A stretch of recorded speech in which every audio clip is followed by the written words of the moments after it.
Ages ago, Baekdudaegan Mountain rose tall between heaven and earth. And with that energy, all the other mountains rose along, one by one.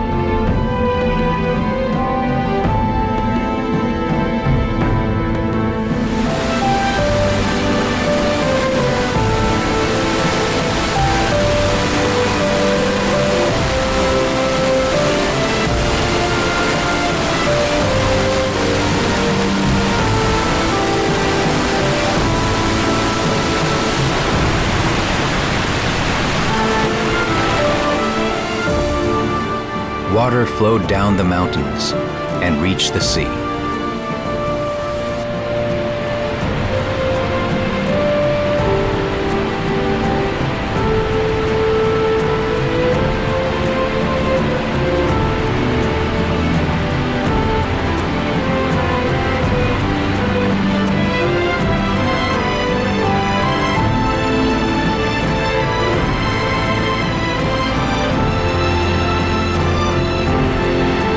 The Korean Peninsula is the land of the Baekdudaegan mountain range.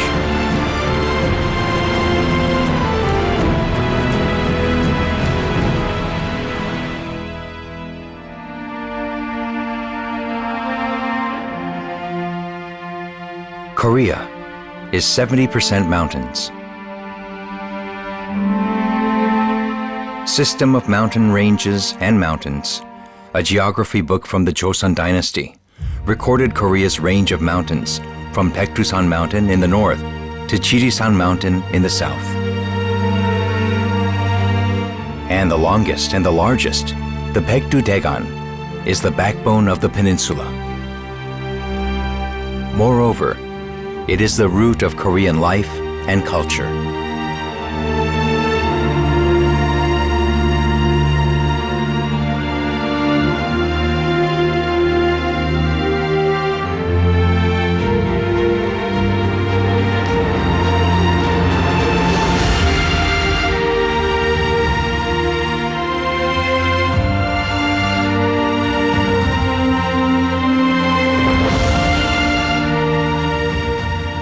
Surrounded by thick clouds is Cheonwangbong Peak of Chirisan Mountain, standing 1,915 meters tall. For those starting from the south, Chirisan Mountain isn't the end of the Baekdudaegan. It is the beginning. 지리산의 다른 이름이 또 두류산이라는 이름이 있습니다. 백두산이 흘러내려서 된 산이란 뜻이거든요. 이게 처음이자 백두대간의 처음이자 끝이자 시작이자 마지막이 되는 곳입니다. 이것이. Here begins the journey through the Baekdudaegan, the origins of life in Korea, and the root of Korean culture.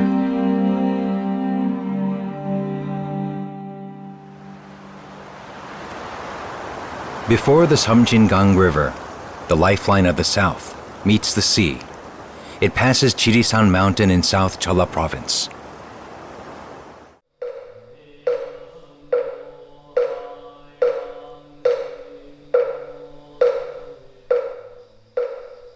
This old temple was built in 544, the 22nd year of King Seongwang of Baekje, by the Buddhist monk Yonggi from India. Unusual stone figures sit on the hill inside Hwaeomsa Temple. This is the 4-lion 3-story stone pagoda, National Treasure 35.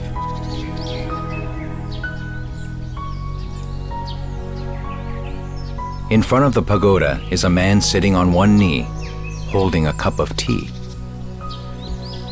This is a depiction of monk Yonggi offering his mother a cup of tea. This shows the history between Chirisan Mountain and tea.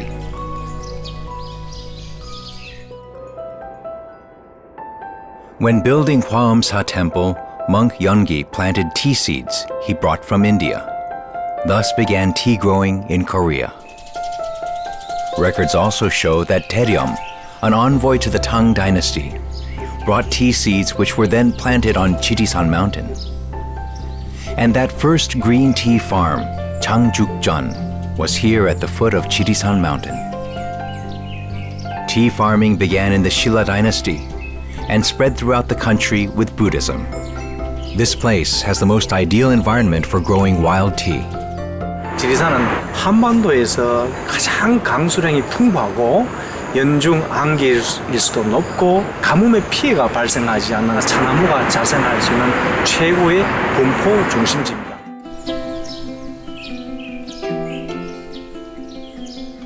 Chakshang is an hermitage located inside Hwamsa Temple.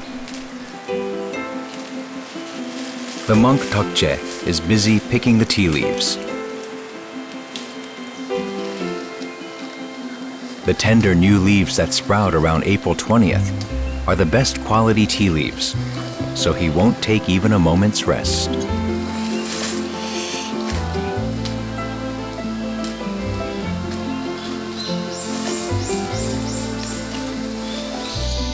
차나무가 씨를 이렇게 했을 때는 밑으로 쭉 내려가서 땅의 기운을 먹고 자라요. 그래서 아마 차를 마시면은 사람이 차분해지고 곱고 아마 그리 되는 것 같습니다. Korea's traditional tea-making process, cheda, is designated as Cultural Treasure Number 130.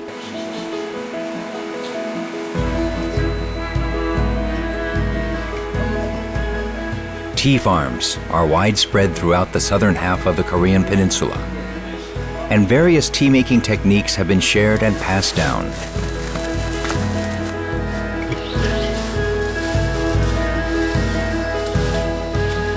This process removes moisture from tea leaves by roasting them in an iron pot heated with fire.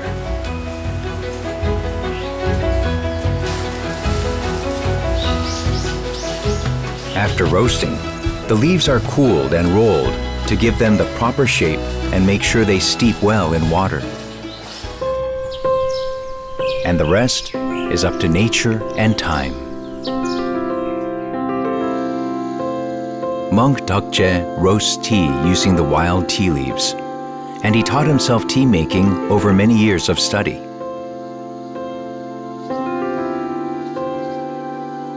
Depending on the taste and aroma, he sometimes makes raw green tea, and he has also began making fermented tea, which takes a long time. 재작년에 만들어진 건데요. 처음에 만들면 이제 녹색을 갖고 있지만 지금은 발효가 돼서 색깔이 좀 변하고 있는 과정이에요.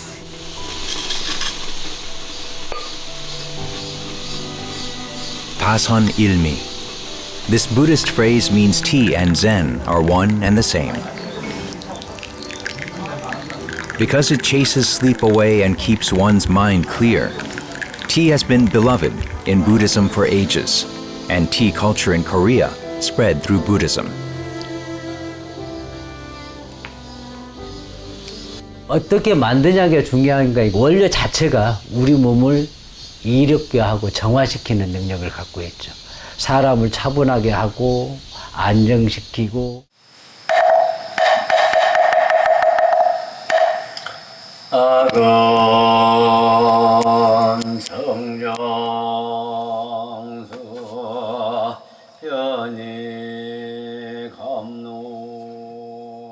A pure and fragrant aroma created by devotion and time spreads throughout Jirisan Mountain.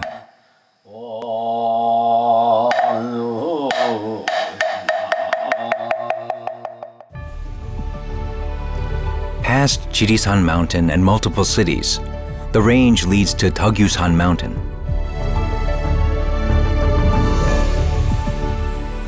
Deogjusan Mountain towers amidst the Sobek Mountains, and Tumunsan Mountain, Chilbong Peak, and Satgatbong Peak lie along the ridge. About 10 kilometers north of Hyangjokbong Peak stands Muju Chakshang Mountain. Its name means red skirt in Korean. Red rock surrounds the mountain like a woman's skirt, hence the name. At the top of this cliff was Chakshang Sansong Fortress.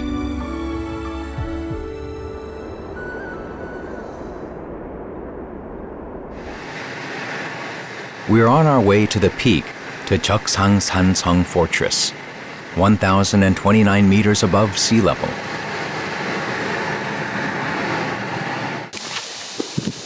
It's not easy to spot the fortress. The walls have mostly collapsed, and the ruins are buried.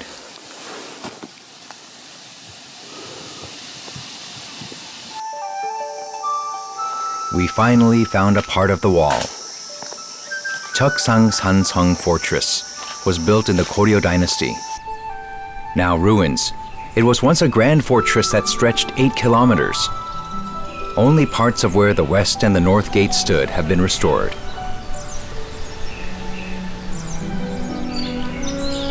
Moreover, with the construction of the Muju hydropower dam, a lake formed at the top of the mountain, submerging most of the fortress site.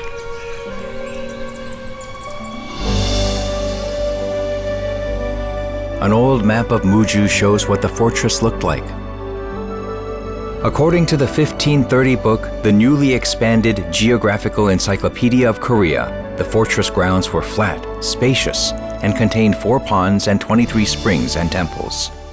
외적이 쳐들어왔을 때를 대비한 산성은 적성산성처럼 높고 험한 곳에 자리 잡고 있는 게 특징입니다. 성 안에는 다 물이 있고 식량이 갖추어져 있어서 유사시에는 성 안으로만 들어가면 농성을 할 수 있는 준비가 돼 있었습니다. Farmland to grow their own food and water, and a tough-to-assault location. Chakshang's Hanzon fortress was the perfect refuge for locals for generations.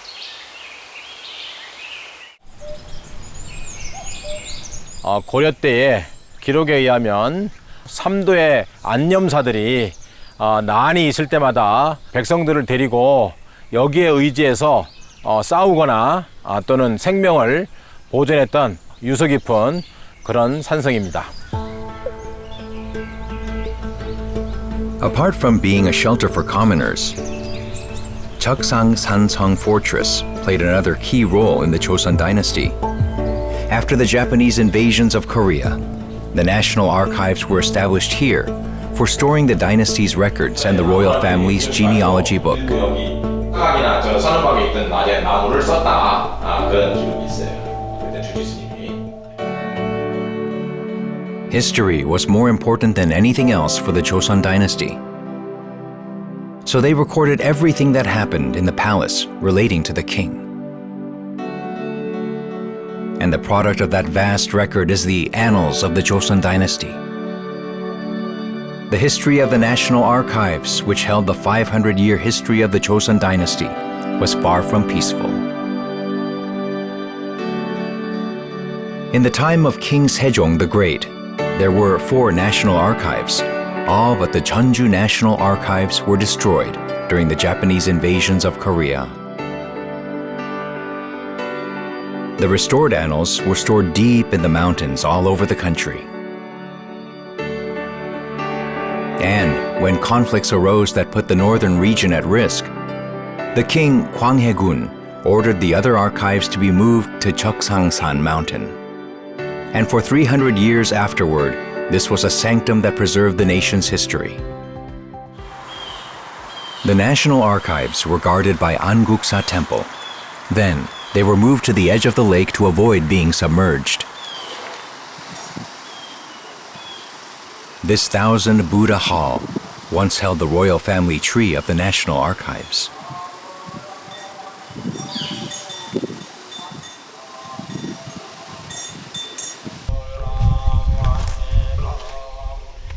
Monk soldiers protected the National Archives with their lives in times of national crisis. When the Qing army invaded in 1636, the monk soldiers secretly moved the annals to a space between the rocks at the edge of the fortress wall. The space was barely big enough for a person to fit through.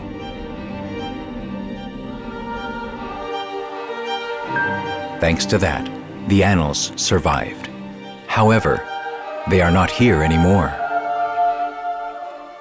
적상산 사고에 보관되고 있던 실록은 6.25 때 김일성에 의해서 북한으로 반출돼서 지금 현재는 김일성 종합대학에 있습니다.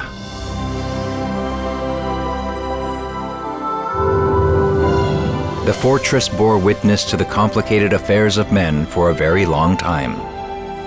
Chakshang Mountain's red skirt still embraces Korea's vast history.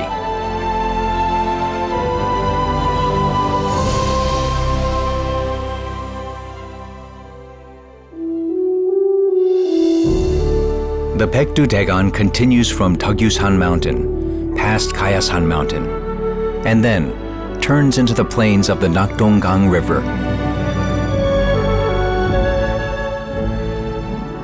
The mountain ranges that branch out in all directions meet in Seongju, at the foot of Seongseok-san Mountain.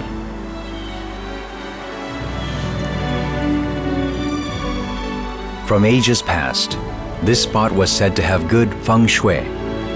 It holds a special cultural relic of the Joseon royal family.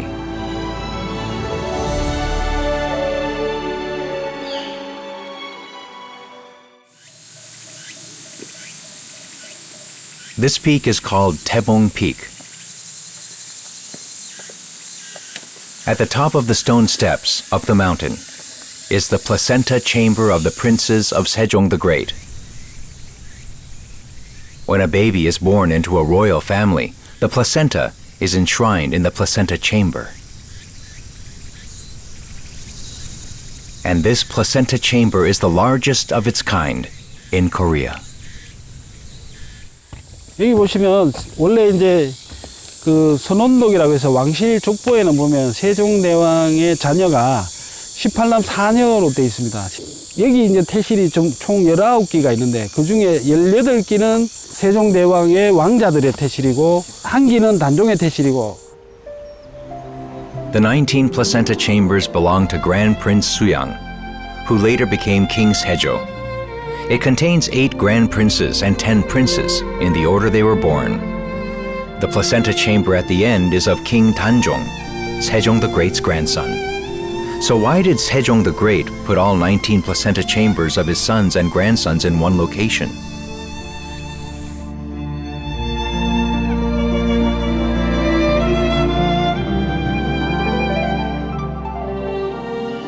Building a placenta chamber required labor from the locals. Sejong the Great hoped to lessen that burden by putting all the chambers together.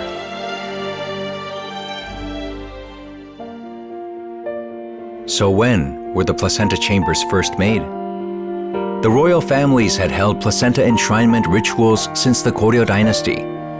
When a prince was born, the placenta was washed and stored in a white porcelain jar and stored at a location known for bringing good fortune. This placenta chamber system is said to bring good fortune to the nation and is a cultural practice unique to Korea.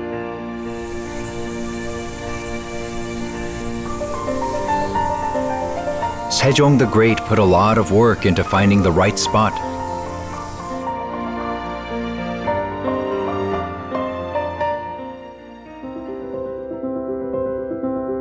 Seongseok-san Mountain surrounds Taebong Peak, like the feng shui concepts of the white tiger and green dragon, and in front is Incheonji Reservoir, serving as the vermilion bird of feng shui. On top of that, just as the annals describe, it is a peak that stands tall in the field, making it the luckiest location of all.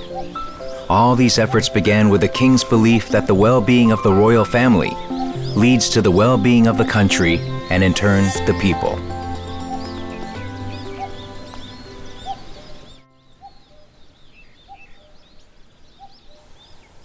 The nearby Seonsoksa Temple guarded the placental chamber of the princes of Sejong the Great. At Seonsoksa Temple is the Placenta Chamber Museum, where various items about placenta chambers are on exhibit. 해를 갖다 항아리에 담아가지고 거기에 또 밑에 계란을 넣고 위에 덮어서 이렇게 나누는 그 과정을 갖다 저 위에서 이렇게 이제 담아주거든요. 그 위에는 가면 요만큼밖에 안 보이잖아요. Beliefs about placenta weren't just for the royal family. The umbilical cord is a symbol of life and the tie that connects the baby in the womb to the mother. In the late Joseon dynasty, regular people began keeping placenta jars in temples, praying for good fortune for their child. Did the offspring of Sejong the Great enjoy good lives as their ancestor king hoped for by having their placenta stored at the most fortuitous location of all?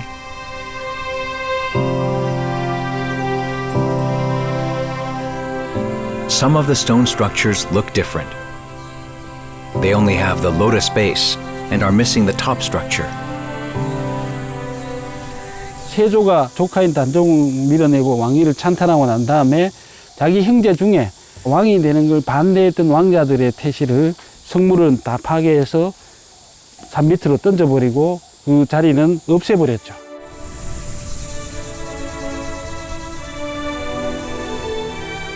One man destroyed the placenta chambers of his younger brothers who opposed him.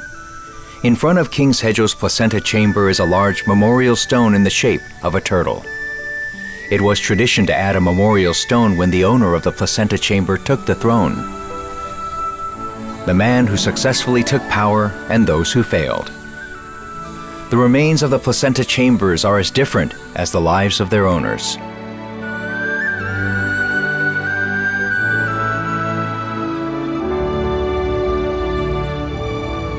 Their father, Sejong, wished earnestly for the stability of the crown and well-being of his children.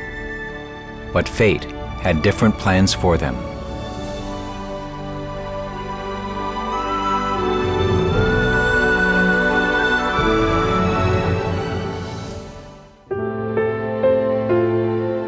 We return to the Baekdudaegan, arriving at Samdobong Peak of Minju Jisan Mountain.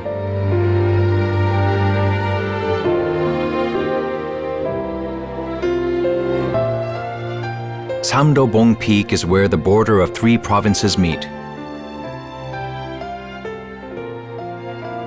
When King Taejong divided the country into 8 provinces in the early Joseon dynasty, he used this peak as the intersection of 3 provinces.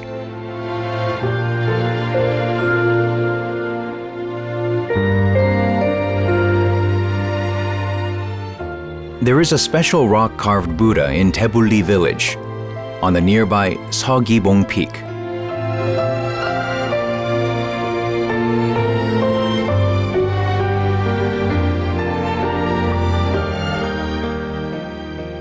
Close inspection of the slanted rock reveals the rock-carved 3-head Buddha.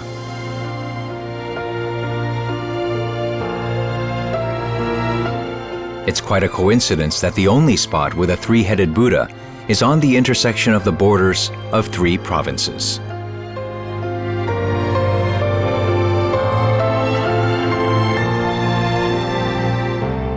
Heading north from Samdobong Peak and past Chupungnyeong Pass is Hongnisan Mountain in Chungcheong Province.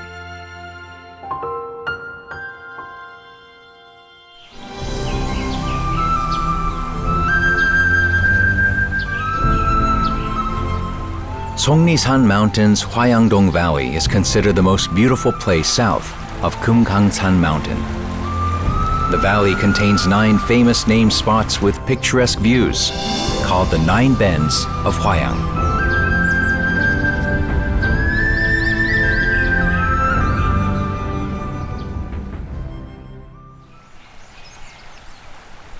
Locals still hold 2 ancestor rituals a year, in spring and autumn, at Huayangdong Valley.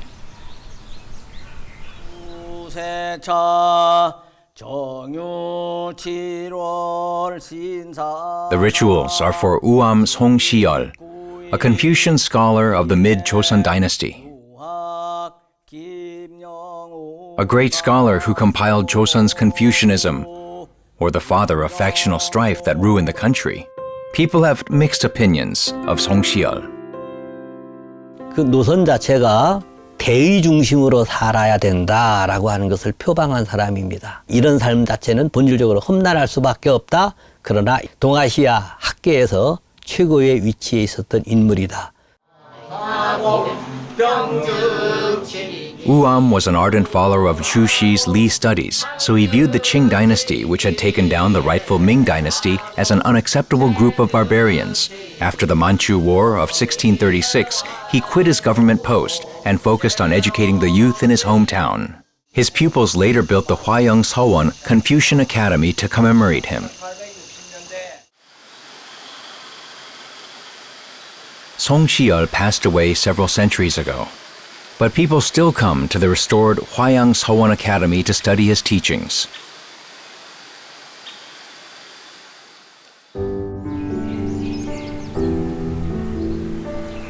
There are traces that display his knowledge and ideas at Huayangdong Valley.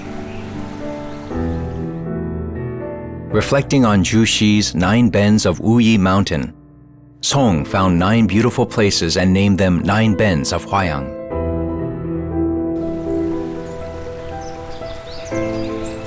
The first one, the entrance to the valley, is the Gyeongchong Bjoc cliffs. The name is a reference to how the cliffs appear to be holding up the sky.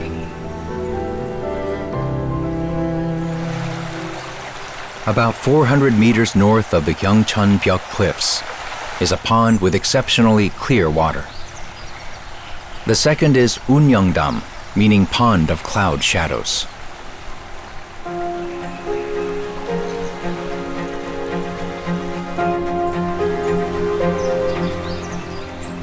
Not too far from Unyangdam Pond, on the southern part of the water's edge, is a broad, flat rock. This rock is Upgung-am, which means crying, lying on one's stomach. Song was the teacher of 2 kings, Hyojong and Hanzon. Because King Hyojong spent time in China as a captive of the Qing dynasty, he thought of Song, who never accepted the Qing, as his partner for his northern campaigns. But King Hyojong's sudden passing put an end to the campaign, and after hearing of Hyojong's death, Song wailed on this rock every morning.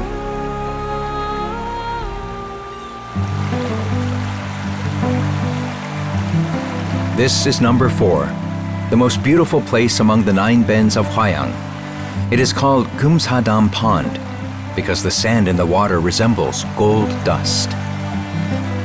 Song Shiul built Amseoje study at Kumshadam Pond and read books here. On the rocks opposite Amseoje study are the carvings of Song's writings.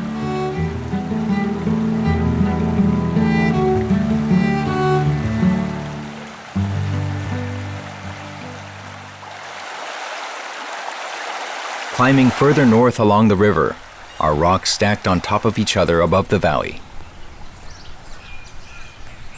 This is number 5, Champshonde, meaning stargazing spot.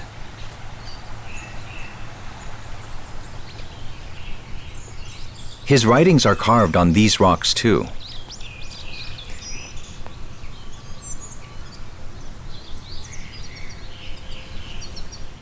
곧을 찍자, 직으로 살아라. 자기의 뜻을 잊어버려서는 안 되는 것들을 글자로 새겨놓고 아니면 실현시키려고 하는 노력을 했었던 겁니다. Number 6 is Nungunde, which means a boulder shooting out of clouds.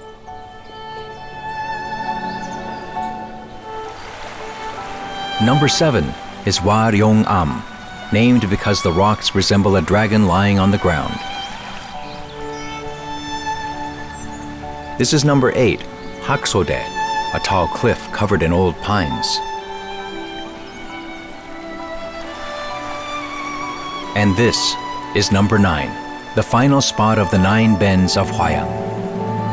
Clean water flows over smooth white rocks here in Pachon Stream.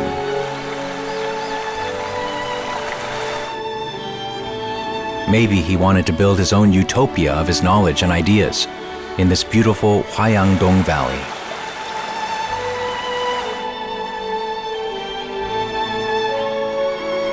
At age 83, Song Shiul was executed by poison by King Sukjong. Song experienced both great glory and despair, but perhaps his most peaceful days were the time he spent at the 9 bends of Huayang.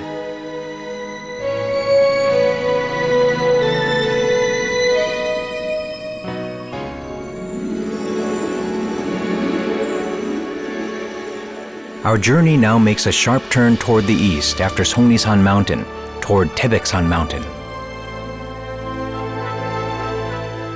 Midway through the turn are Ihwaryong Pass, Choryong Pass, and Haneulje Pass.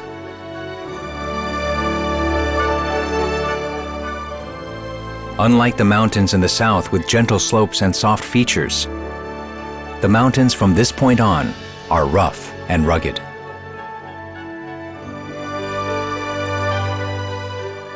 It all begins in Mungyong's Seje Pass. The phrase Seje means even the birds stop to rest because it is a difficult climb. These are very rugged mountains, but people built a road through here.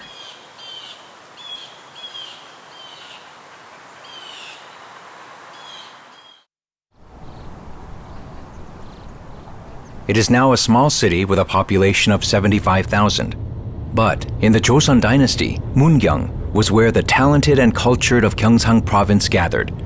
After King Taejo founded Joseon, he built roads connecting Hanyang to the rest of the country.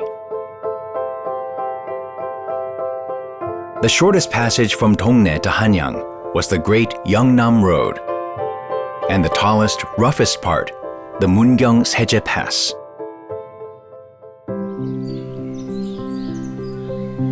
When traveling toward Hanyang, the entrance to Mungyong Seje Pass is at the foot of Chuhulsan Mountain.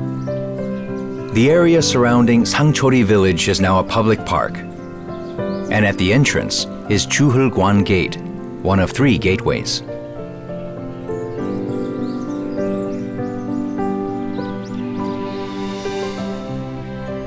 Because it was an official road designated by the government, it began as the road for government officials.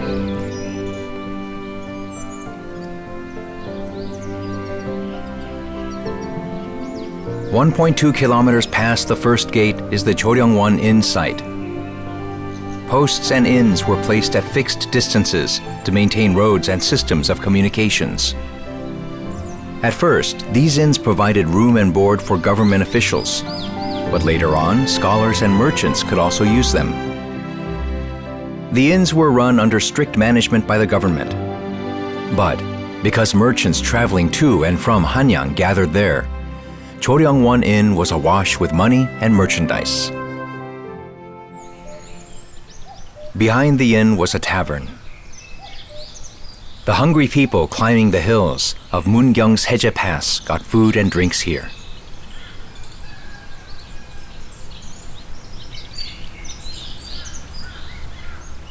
A little distance above the inn site is a pavilion. This is Gyeongchong Pavilion, where the transfer of duties to the new governor of the province took place. Such historical sites demonstrate this road served an important role as the country's official highway.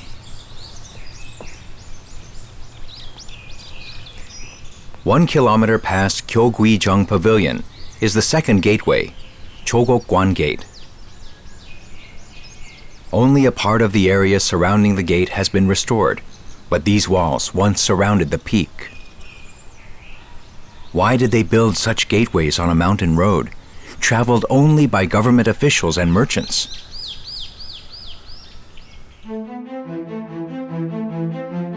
During the Japanese invasions, the Japanese army plowed through the country and clashed with the Joseon Army Commander-in-Chief General Shinlip here at Tangumdae Terrace.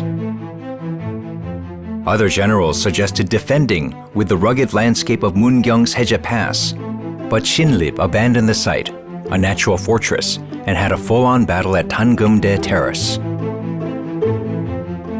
The Joseon army was wiped out, and Hanyang fell soon after. 징비록에 보면 왜군이 지금 이강문 앞에 와서 저기는 반드시 조선군이 숨어 있을 것이다. 그래서 척후병을 3번을 확인을 하고 그 조선군이 거기 없다는 얘기를 듣고 이렇게 뭐 춤을 추면서 지나갔다. Why General Shinlip didn't choose Mungyong's Seje Pass is a major subject of debate even today. In any case, Joseon's government later realized the military significance of this spot and built 3 layers of walls there to strengthen its defense. Mungyong-seje Pass was a road for military defense.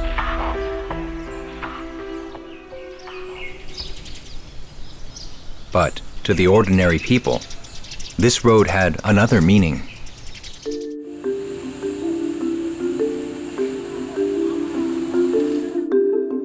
According to On Selecting a Village, half the scholars of Joseon came from Gyeongchong province. So many scholars took this road to take the exam to become government officials. 2 other roads also went from Gyeongchong province to Hanyang, Jungnyeong Pass and Chupungnyeong Pass. But every scholar insisted on taking the roughest road of all, Mungyong-seje Pass. 과거 시험을 보시는 분들이 문경 땅을 통해서 많이 갔다 그럽니다. 왜냐하면 문경이란 말이 경사스러움을 듣는다라는 말이기 때문에 조금 힘들어도 문경세제를 넘어가면 합격률이 높아진다고 해서 추풍령으로 가면 이 추풍 낙엽처럼 떨어진다 그러고 영도 쪽에 중령으로 가면 쭉쭉 미끄러진다는. The other 2 had unlucky names that involved failing, while Mungyong-seje Pass's name implied success.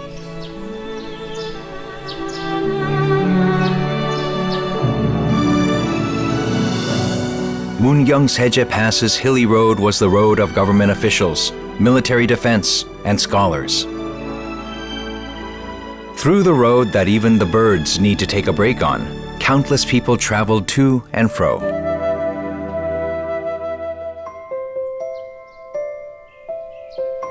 Mungyong, snugly sitting in the Baekdudaegan. Natural materials from deep blue mountains enriched human life.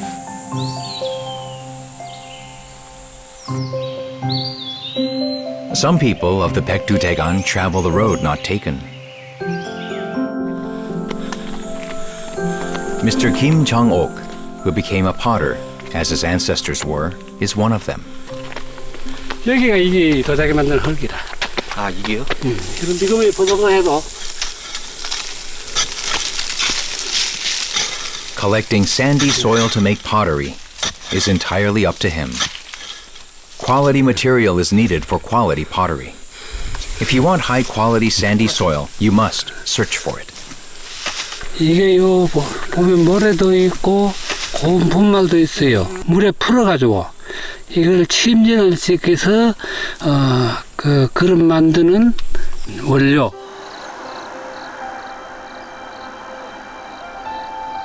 He is the descendant of a potter who came to Mungyong 250 years ago.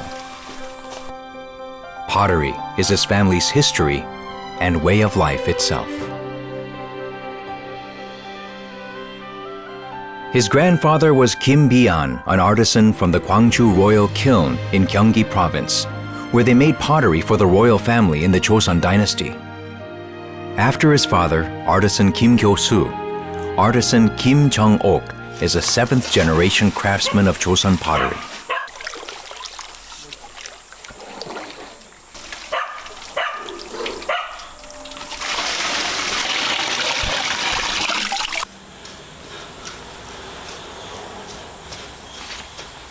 Carrying on the tradition for generations takes much work. From collecting the material to making the pottery, he always follows the traditional method.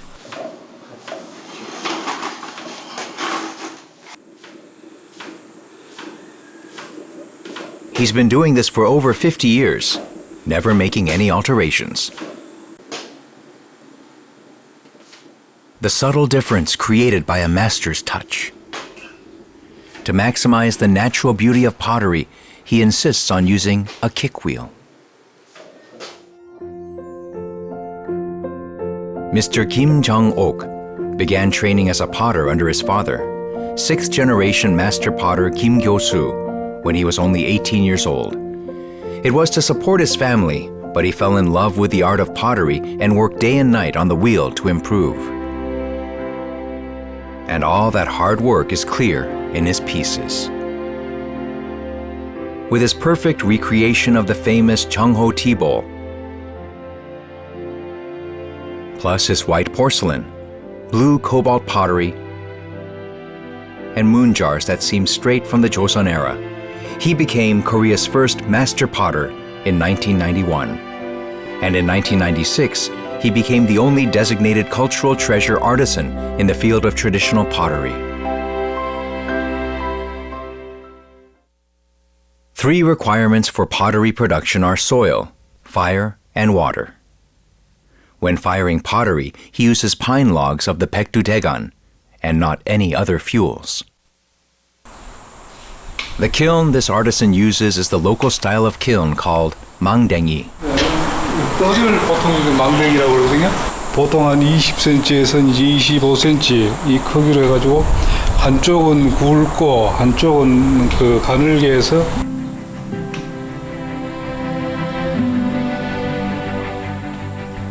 A lump of clay shaped like a man's calf is called 망댕이 in this region. And the traditional kiln built by stacking 10,000 of these 망댕이 is called a 망댕이 kiln.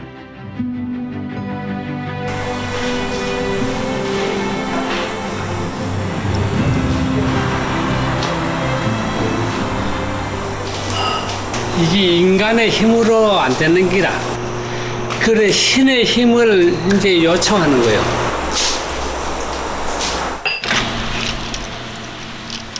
Once every 2 months, the artisan's traditional kiln is fired up.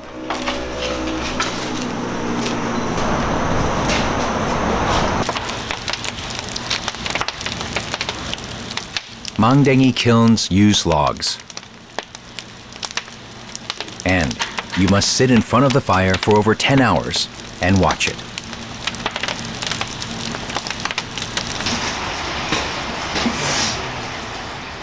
You must check if the fire is strong enough to surround the bowls. And when it starts to become weak, you must put in more logs. 불을 자꾸 집으면 공기가 들어갈 틈이 없잖아요. 불을 이제 안 넣게 되면 공기가 이제 들어가게 되기 때문에 그러면 이제 그게 이제 산화가 돼 버리죠.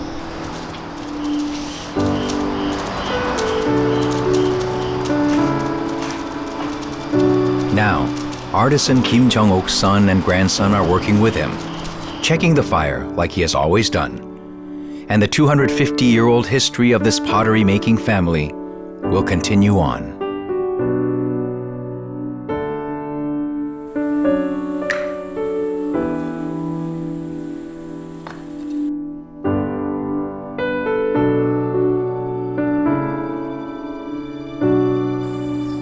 The pottery that endured 20 hours of 1300-degree heat is about to reveal its milky white skin.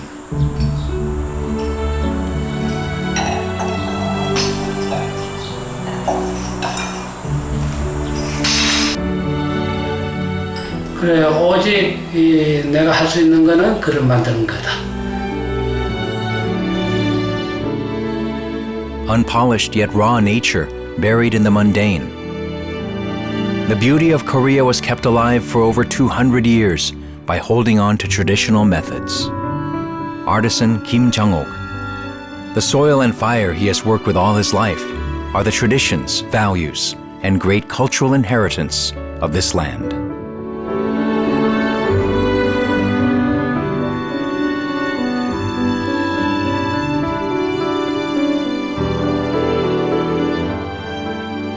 The Baekdudaegan split waterways and divided farmlands, as well as the hearts of people. This land was able to foster one culture despite being divided so finely, because the entire Korean peninsula is the land of the Baekdudaegan.